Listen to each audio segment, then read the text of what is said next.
இங்கே பார்த்தீங்கன்னா ஒரு முக்கியமான ரிசல்ட்ஸு. அதுக்கப்புறம் நம்ம அடுத்த கொஸ்டினுக்கு போகலாம். இதெல்லாம் conic equations. Parabola, ellipse, hyperbola, conic equations. இப்போ ஒரு கானிக்கு ஒரு லைன் வந்து டேஞ்சண்டாக ஃபார்ம் ஆகணும் அப்படின்னா சர்டன் கண்டிஷன்ஸை அது ஃபாலோ பண்ணணும். அப்போ தான் என்ன பண்ணோம், அந்த கண்டிஷனை ஃபாலோ பண்ணால் தான் நம்ம என்ன சொல்ல முடியாத ஒரு டேஞ்சண்டாக இருக்குன்னு நம்ம நம்ப முடியும். அது என்னென்ன கண்டிஷனு? சரி, அது ஃபஸ்ட்டு காலம். பேரபோலாவுக்கு இந்த லைன் வந்து டேஞ்சண்டாக இருக்கிறதுக்கு என்ன கண்டிஷன்? அடுத்து எலிப்ஸுக்கு இந்த லைனு டேஞ்சண்டாக இருக்க என்ன கண்டிஷன்? அடுத்து ஹைபர்போலாவுக்கு இந்த லைன் வந்து டேஞ்சண்டாக ஃபார்ம் ஆகிறதுக்கு என்ன கண்டிஷன் இங்கே எழுத போகிறேன். சரி, டேஞ்சண்டாக இருந்துச்சுன்னா இந்த கண்டிஷனை சாட்டிஸ்ஃபை பண்ணிச்சுன்னா டேஞ்சண்டாக இருக்கும். அப்போ அந்த டேஞ்சண்ட் ஈக்குவேஷன் எப்படி இருக்கும்? அந்த 3 ஈக்குவேஷனோட இந்த 3 கானிக்கோட standard equation of general equation of tangent இங்கே எழுத போகிறேன்.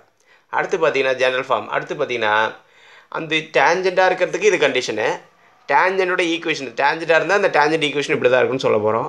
அதுக்கப்புறம் ஒரு டேஞ்சண்ட்னா என்ன பண்ணோம், it will touch at a point தான் டேஞ்சண்ட். டேஞ்சண்ட் மீன்ஸ் என்னது? டச்சஸ் அட் அ பாயிண்ட் தான் tangent. Touches a curve at a point.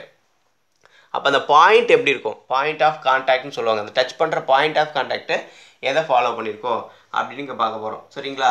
Right. இப்போ அந்த 3 ரிசல்ட்ஸ் தான் பார்க்குறோம். ஃபஸ்ட்டு பார்த்தீங்கன்னா ஜென்ரல் ஈக்குவேஷனு. இப்போது condition to y = mx + c. இப்போ ஒரு பேரபோலா இருக்குது, இது ஒரு பேரபோலா, இது ஒரு லைனு, இப்படி ஒரு லைன் இப்படி வருது. இது வந்து இதை டச் பண்ணிட்டு போகணும் அப்படின்னா ஒரு கண்டிஷன் இருக்குது. அந்த கண்டிஷன் என்னென்னா, இந்த லைனில் வர்ற y = mx + cலேருந்து c value m value எடுக்கணும். புரிஞ்சுங்களா? இப்போ இந்த பேரபோலாவில் இருக்கிற a வேல்யூ எடுக்கணும். அப்போ அந்த c வேல்யூ வந்து இந்த a/mக்கு ஈக்குவலாக இருக்கணும். c = a/mன்ற கண்டிஷனை சாட்டிஸ்ஃபை பண்ணுச்சுன்னா, c a/mன்ற கண்டிஷனை ஃபாலோ பண்ணுச்சுன்னா அந்த கொடுத்துருக்க லைன் வந்து இந்த பேரபோலாவை டச் பண்ணும். சரி, டச் பண்ணால் அதோட ஸ்டாண்டர்ட் ஈக்குவேஷன் எப்படி இருக்கும்? டேஞ்சண்ட் ஈக்குவேஷன் அப்படின்னா y = mx + a/mக்கு ஈக்குவலாக இருக்கும். y = mx + a/mக்கு ஈக்குவலாக இருக்கும். சரி, அடுத்து பார்த்தீங்கன்னா y = mx + a/m. அடுத்து பார்த்தீங்கன்னா செகண்டு ஒரு எலிப்ஸ் இருக்குது. எலிப்ஸுக்கு கானிக்கு வந்து இந்த line y = mx + c touch பண்ணணும். அப்போ இந்த கானிக் எலிப்ஸுக்கு இந்த லைன் வந்து டேஞ்சண்டாக ஃபார்ம் ஆகணும்னா ஒரு கண்டிஷன் இருக்குது. அந்த கண்டிஷன் பார்த்தீங்கன்னா c² = a² m² + b². இப்போ c²ங்கிறது c எதில் எடுக்கணும்? அந்த லைன்லேருந்து c எடுக்கணும். cங்கிறது y intercept. c கண்டுபிடிச்சிடும், c square பண்ணணும். அதுக்கப்புறம் என்ன பண்ணுறோம், அதில் m எடுத்து m ஸ்கொயர் பண்ணிவிட்டு இந்த a² கூட மல்டிப்ளை பண்ணோம், அது கூட +b² ஆட் பண்ணோம். அப்போ அந்த c² வேல்யூவும் இந்த a² m² + b² வேல்யூ ஈக்குவலாக இருந்துச்சுன்னா இந்த லைன் வந்து இந்த எலிப்ஸுக்கு டேஞ்சண்டாக இருக்கும். சரி, அப்போ டேஞ்சண்ட் இருந்தால் அதோட ஃபார்முலா எப்படி இருக்கும்? நம்ம பார்த்ததுக்கு முன்னாடி என்னது? y = mx ± √a² m² + b² படித்தோம். சரிங்களா? ரைட். அடுத்து ஹைபர்போலாவுக்கு வரப்போ இந்த +b² - b² ஆகிடும். அப்போ c² = a² m² - b². ஒரு டேஞ்சண்ட் ஈக்குவேஷன் எப்படி இருக்குன்னு பார்த்தோம். y = mx ± இந்த +b² போல் -b², a² m² - b² இருக்கும். சரி, இப்போ இதெல்லாம் ஓகே. அப்போ அந்த பாயிண்ட் ஆஃப் கான்டாக்ட் எப்படி இருக்கும் அப்படின்னாக்க பேரபோலாவுக்கு எப்படி இருக்கும், எலிப்ஸுக்கு எப்படி இருக்குன்னு பார்க்குறோம். a/m² - 2a/m. a/m²,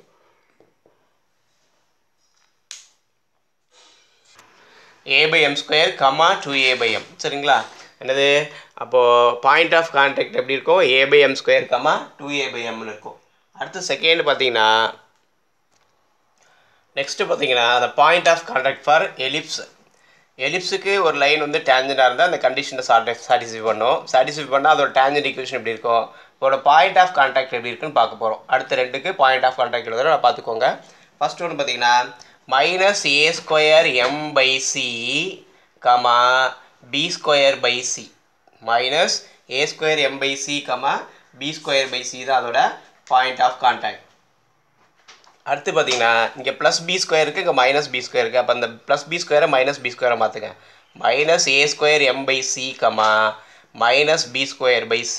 இது படித்து வச்சுக்கோங்க. இது எல்லாமே இம்பார்ட்டன்ட். 1 மார்க் கொஸ்டினில் கூட கேட்கலாம். என்ன பண்ணுங்க, அந்த point of contact of ellipse line y equal to mx plus c to the எலிப்ஸ்னு கொடுத்துட்டு நமக்கு என்ன பண்ணலாம்னா இதே இந்த பாயிண்ட்டை மாற்றி இந்த இதுலேயே இந்த பாயிண்ட்டே ஒரு 4 பாயிண்ட்ஸை ஃபார்ம் பண்ணி கொடுக்கறதுக்கு சான்சஸ் இருக்குது. இல்லை வரிசையாக இந்த 3 பாயிண்ட்ஸ் கூட இன்னொரு பாயிண்ட் கொடுத்துட்டு கூட நம்மள்ட்ட கேட்கலாம்.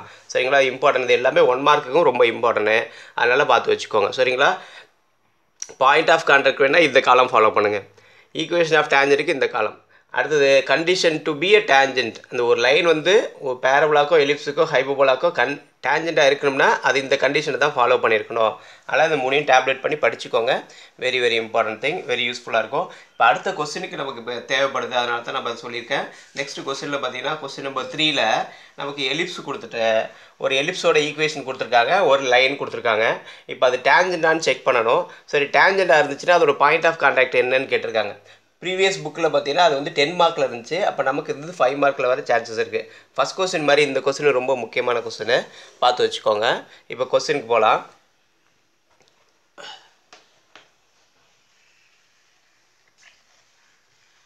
கொஸ்டின் என்ன இருக்குனாக்க, show that the line y equal to x minus y plus 4 equal to 0. Show that the line x minus y plus 4 equal to 0. Show that the line x minus y plus 4 equal to 0 is tangent to the ellipse x square plus 3y square equal to 12. Also find the coordinates of point of contact.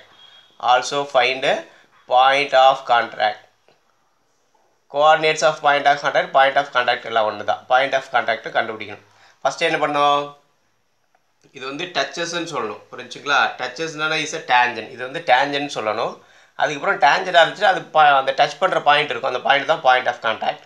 அது ரெண்டையும் first கண்டுபிடிக்கணும். சரி, question number பார்த்தீங்கன்னா 3.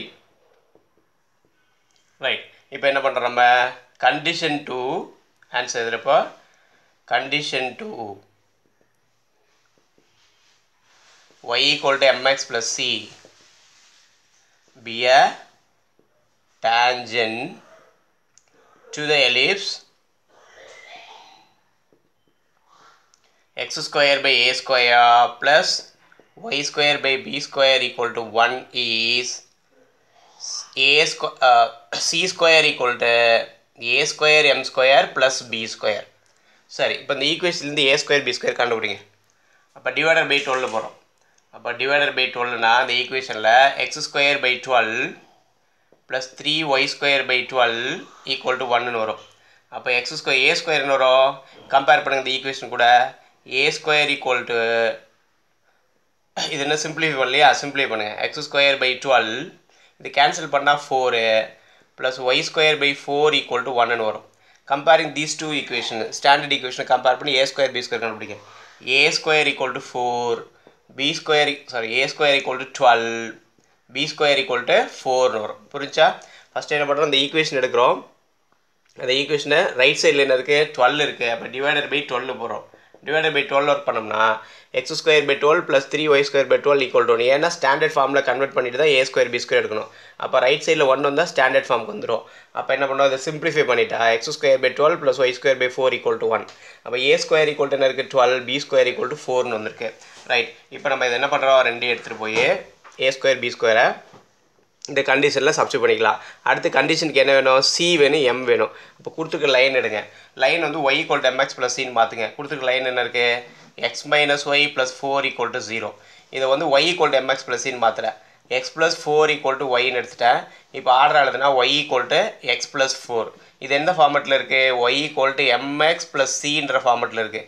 இங்கே எம்முக்கு பால என்ன answer இருக்குப்பா, 1. சிக்கு பால இருக்குது 4, which implies m equal to 1, c is equal to 4. புரிஞ்சாது, m equal to 1. This is y equal to mx plus c. m க்கு பல 1 வந்திருக்கு, c க்கு பல என்ன இருக்குது, 4 இருக்குது. சரி, a ஸ்கொயர் b ஸ்கொயர் என்ன கிடச்சிருக்கு, 12, 4 கிடச்சிருக்கு. a square b square 12, 4. இப்போ இந்த 4 ரிசல்ட்ஸ் எடுத்துகிட்டு போய் நம்ம அதில் சப்ஸ்டிட் பண்ணி செக் பண்ணுறோம். ஃபர்ஸ்ட் ஒன் பார்த்தீங்கன்னா c square equal to c square value என்ன வருமா, c ஈக்குவல் டு எவ்வளோ இருக்குது நம்மள்ட்ட 4. அப்போ c ஸ்கொயர் எவ்வளோ 16. அடுத்து ரைட் சைடு கண்டுபிடி, a square m square plus b square. a square m square plus b square equal to a squared வேல்யூவில் இருக்குது 12. எம்மோட வேல்யூ 1 ஸ்கொயர் பண்ணாலும் 1 தான். அப்போ a square m square plus b square பாருங்கள் 4. அப்போ 12 × 1 12 + 4 16. அப்போ என்னோட a square m square plus b square எவ்வளோ வருது 16. இப்போ இந்த ரெண்டு ரிசல்ட்டு ஈக்குவலாக இருக்கா? அப்போ c square equal to a square m square plus b square. Therefore given line is a tangent to the given ellipse. Given line is a tangent. இது எழுதணும். Given line is a tangent. அது வந்து கொடுத்துருக்க எலிப்ஸுக்கு டேஞ்சண்டாக இருக்குது. அப்போ point of contact போகிறோம். Point of contact என்ன சொன்ன formula? Minus a square m by c comma plus b square by c. எலிப்ஸ்னா plus b square by c வரும்.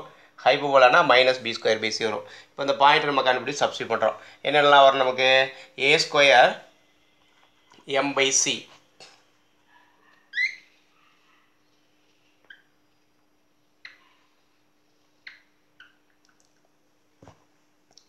Minus a square m by c calculate பண்ணுங்கள். Minus a square எவ்வளோ இருக்குது? 12 into M 1 by C எவ்வளோ? சியோட answer 4. இது cancel பண்ணால் என்ன கிடைக்கும்? 4ம் மைனஸ் 12ம் 3 வரும். அப்போ equal to -3. -3 × 1 -3. Minus a square m by c that is equal to -3. அடுத்து பார்த்தீங்கன்னா b square by C.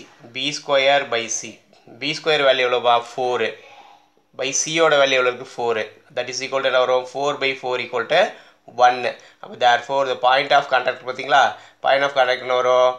First minus a square m by சியோட answer -3 comma b square by c 1. அவ்வளோதான் point of contact. therefore the point of contact is -3, 1.